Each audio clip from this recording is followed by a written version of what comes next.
please hit that subscribe button. Hey everybody, better suited to win the Stanley Cup this season. If you are new to the channel, the Washington Capitals, the Boston Bruins. Watch out, and he scored! And we're live.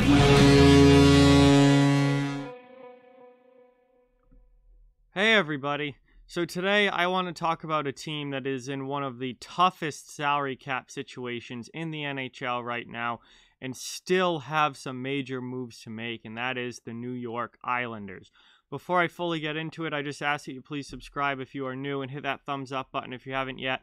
Both of those things really help out a lot and are very, very much appreciated. But let's get into it here. The New York Islanders, they are up against it when it comes to the salary cap, and I think that they are at a point right now where they are going to have to make a move before next season, or they're going to be in big trouble. They've got to find a way to get some salary moved out of there, because they still have to re-sign Matt Barzal, who is probably their most important player, and they still have to re-sign Ryan Pulock as well, and he has an arbitration hearing coming up in a few days on November 6th if they don't get a deal done before that, and then he's going to be awarded a contract by an arbitrator. So it's not a great situation as let's head over to Cap Friendly here and take a look. So at face value right now, you look at the New York Islanders as far as salary cap space goes,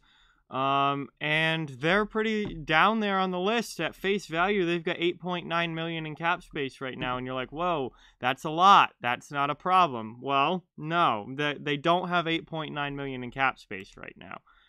Technically, they do, but they have a big fat RFA still right next to their best offensive player in Matt Barzal, and they have a big fat RFA right now next to a top pair defenseman in Ryan Pulock. So that $8.9 million in cap space is going to be gone very, very quickly. In fact, $8.9 million I don't think is going to be enough to re-sign both of these guys. It isn't, because you're looking at Ryan Pulock, who's played on the top pair with Adam Pelech now, for the Islanders, and is probably going to be making $5+ million next season.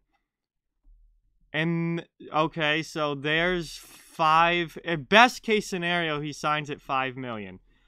All right, that leaves you with about $4 million in cap space, just under $4 million in cap space to sign your number one center in Matt Barzal, who's probably going to be making around $7 million next season. They don't have enough cap space. For them to sign Barzal and Pulock right now, they probably need around $12 million in cap space, somewhere around there. They only have around $9 million. So something has to give here. Something has to give with these contracts, and when you look at it, you look at these top offensive guys. No trade clause for Anders Lee, no trade clause for Brock Nelson, no trade clause for Jordan Eberle, modified no trade clause for Andrew freaking Ladd, whose contract is horrendous, and they're probably not going to be able to trade. Obviously, he would be the guy to move. The problem is he's pretty much immovable with that contract. Now, could they eat some of that money and retain salary and still open up enough money to get these two guys signed and move on from Ladd? Maybe if there's retained salary there, you could potentially pull out a move. But if you're looking at other teams around the league, who the hell wants Andrew Ladd at this point? There's probably not a long list of teams. Pajot, who just signed for $5 million a year, no trade clause. Even Leo Komarov has a modified no trade clause. And there's another guy that you would like to get rid of that $3 million cap hit, and that would be really big for them if they could move him. But I don't think the list of teams that want him are very long at all, if any. If there's anyone that would even take Komarov at this point. So they're up against it. And then when you look at this defense, there's been a lot of talk about them trying to move Johnny Boychuk, because he's this number 6-7 defenseman at this point in his career. Modified no trade clause. He has a 22. He lists 8 teams he can be traded to. He can only be traded to 8 teams. What are the chances of any of those 8 teams wanting him?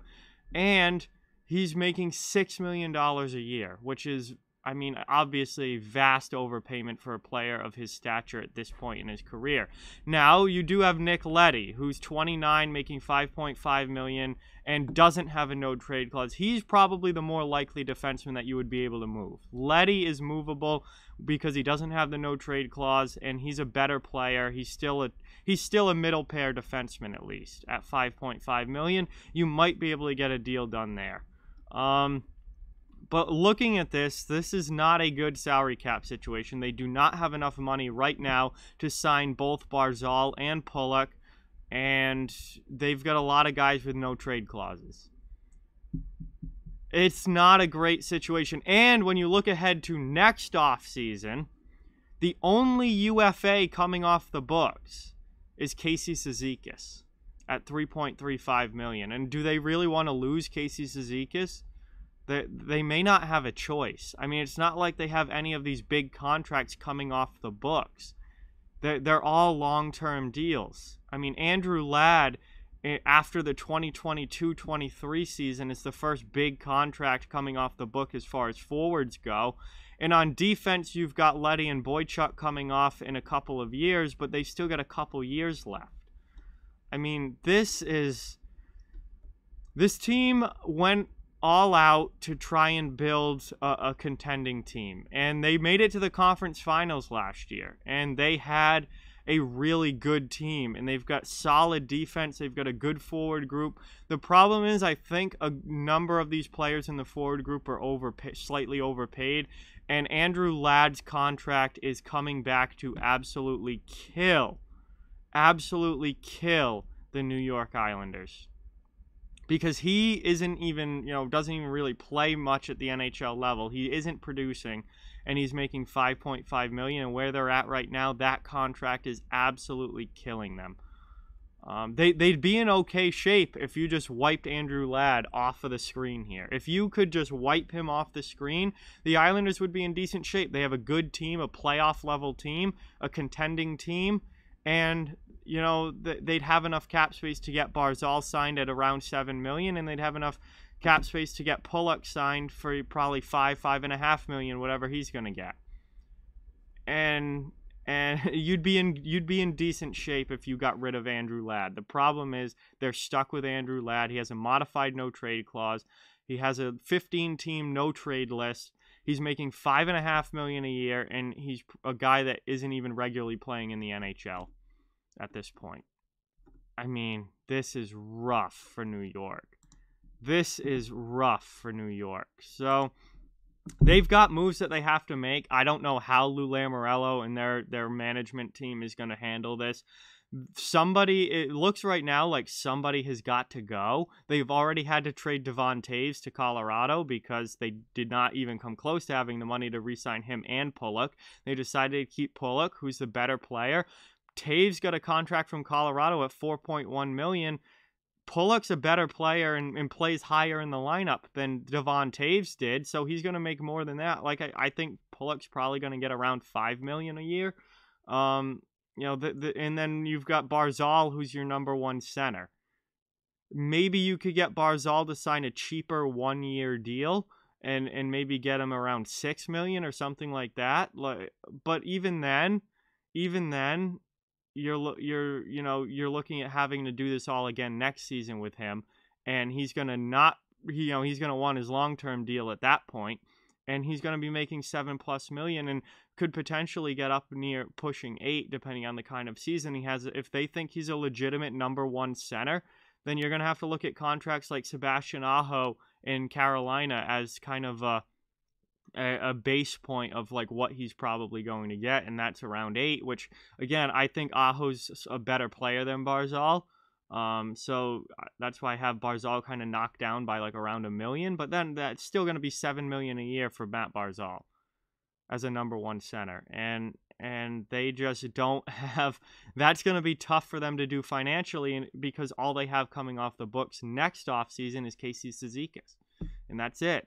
And then I believe Beauvillier's up as well as an RFA. So, like, this is not going to be an easy fix with the New York Islanders, and this is not going to be a quick fix with the New York Islanders, because they're not in great shape for next offseason either, as far as the RFAs that they have and guys that they would need to re-sign again. So I don't know what they're going to do. I don't know what Lou Lamoriello has up his sleeve, but with the way that I'm looking at it right now, they have to make a move. Like, they have to get rid of, whether it's Letty, whether they can somehow find a suitor for Boychuk, which I personally don't think is likely to happen, whether it's, whether it's Josh Bailey, or maybe they could get a guy to waive their no trade clause in like an Eberle or someone like that. Somebody has to go for them to be able to re-sign Pulock and Barzal this year. Somebody has to go, and then for them to be able to get Beauvillier re-signed out, next season and all of that, like, and in their other RFAs, this, like,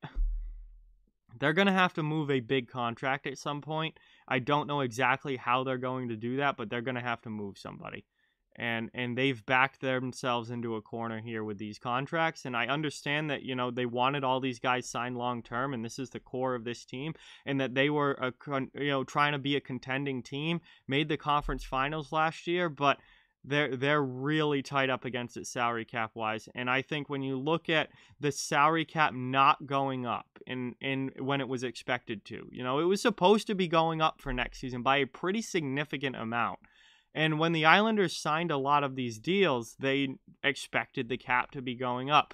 The flat cap for the next couple of years might have hurt the Islanders as much, if not more, than any other team in the league. It's absolutely killed the Islanders, and Andrew Ladd's contract has absolutely killed the Islanders.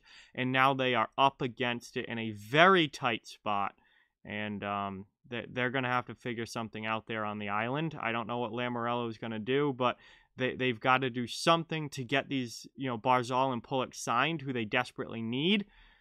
And they don't have the money to do it right now, so somebody is going to have to go. But with that, like, comment, share, subscribe, follow on social media.